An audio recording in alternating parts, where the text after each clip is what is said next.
E aí pessoal, sejam muito bem-vindos a mais um vídeo da série Revisões Aula Paraná. E nesse vídeo aqui vamos estar fazendo a revisão da aula 18. Então, vamos comigo!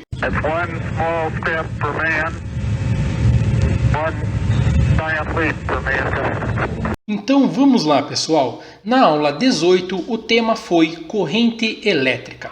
Bom, a aula começa aqui com uma problematização, perguntando para nós como que nós podemos identificar a corrente elétrica em aparelhos eletrônicos. E para que isso serve, né? Bom, isso serve para que nós tenhamos uma noção de consumo de energia elétrica e para que também possamos utilizar o desempenho máximo dos nossos aparelhos domésticos. Bom, então como nós vimos há 2 aulas atrás, a unidade de corrente elétrica se chama ampere e ela é a relação de 1 coulomb dividido por 1 segundo. Ampere é a unidade de se medir correntes elétricas. E como que nós fazemos essas medidas? Para isso é necessário utilizarmos um equipamento chamado amperímetro. Esse equipamento tem a capacidade de medir a corrente elétrica que passa em um fio, por exemplo. Temos aqui o nosso primeiro quiz. Qual é o aparelho que mede a intensidade da corrente elétrica? Eu acabei de dizer, né? Amperímetro. Apesar do galvanômetro também servir para medir correntes elétricas, a resposta mais adequada a essa pergunta é amperímetro. Barômetro é um tipo de equipamento que serve para medir pressão.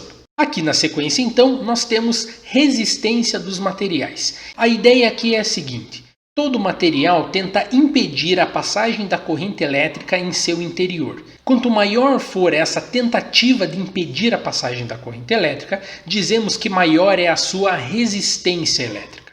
A resistência elétrica de um material depende do seu tamanho, da sua área e da sua composição. Aqui nós temos uma relação, dizendo que quanto maior for o comprimento desse fio, quanto maior for o comprimento desse material, maior será a sua resistência elétrica. Porém, quanto maior for a área da seção transversal desse condutor, menor será a sua resistência elétrica. Ou seja, a resistência elétrica é proporcional ao tamanho do condutor, mas inversamente proporcional à área desse condutor. E como eu citei anteriormente, a resistência elétrica também depende da composição do material, e isso é chamado de resistividade elétrica. A resistividade elétrica é uma para cada tipo de elemento químico que nós temos na tabela periódica. Essa resistividade ela está diretamente associada com a composição atômica dessas estruturas, como que os prótons são ligados entre si, formando as suas redes cristalinas. E aqui na sequência é apresentado diversos componentes eletrônicos que ajudam a criar a resistência elétrica em dispositivos. Dentre esses componentes nós temos transistores, resistores, capacitores e os próprios cabos de transmissão. Eu vou falar mais especificamente sobre cada um desses componentes quando eles forem tratados de uma maneira mais aprofundada, tudo bem? A seguir aqui, o professor apresenta uma espécie de exemplo, um exercício meio que resolvido, falando sobre a corrente elétrica das baterias dos celulares.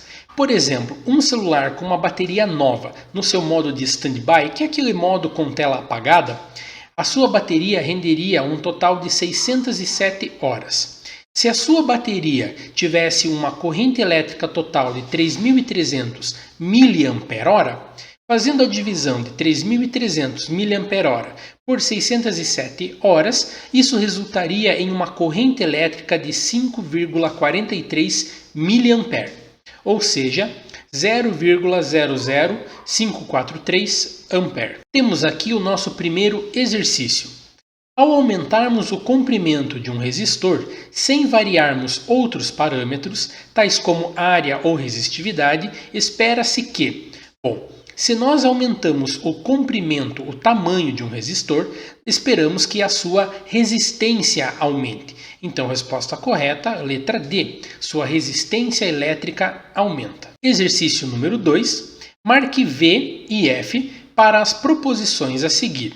Depois assinale a alternativa que apresenta a sequência correta. A corrente elétrica sofre menor oposição à passagem em um fio fino se comparado a um fio mais grosso. Isso está incorreto, pessoal. Quanto mais grosso é o fio, menor é a sua resistência elétrica, pois a resistência elétrica é inversamente proporcional à área da seção transversal dos condutores. A resistência elétrica de um fio não depende das características físicas e químicas do mesmo. Isso também está errado, pessoal. Nós vimos que a resistência elétrica depende diretamente da resistividade. E a resistividade é uma característica física e química dos materiais. E a última sentença: a corrente elétrica sofre maior oposição à passagem em um fio longo se comparado a um fio mais curto. E isso está correto. Quanto maior é o comprimento de um fio, maior é a sua resistência elétrica. Então, resposta correta, a letra C. E aqui nós temos o exercício número 3. Um site de venda de produtos apresenta-se o seguinte informativo para a instalação elétrica de um chuveiro elétrico. Afirmativa 1. A voltagem 220 volts é a energia que chega ao chuveiro. Afirmativa 2. A fiação 4 mm está relacionada com a medida máxima de espessura do fio. Afirmativa 3. 30 A é o máximo de corrente que pode passar no disjuntor. Está correta a afirmativa. E aqui nós temos então uma espécie de etiqueta, dizendo: atenção, este chuveiro é compatível com residências que possuem voltagem 220 volts, fiação 4 mm e disjuntor 30 A. Bom, aqui é o seguinte: voltagem 220 volts é a energia que chega ao chuveiro. Isso está errado, pessoal. Voltagem de 220 volts não é a energia, e sim a tensão de alimentação do chuveiro. Isso são coisas diferentes. Afirmativa número 2. A fiação 4 mm está relacionada com a medida máxima de espessura do fio. Isso também não está correto, pois os fios usados em residências eles podem variar até uma medida de aproximadamente 10 mm. Afirmativa 3. 30 A é o máximo de corrente que pode passar no disjuntor. Sim, isso está dito aqui no adesivo. Um disjuntor de 30 A permite que passe por ele apenas uma corrente máxima de 30 A. Então, resposta correta, letra D. Pessoal, muito obrigado pela atenção de vocês. Por hoje é só e até uma próxima. Valeu!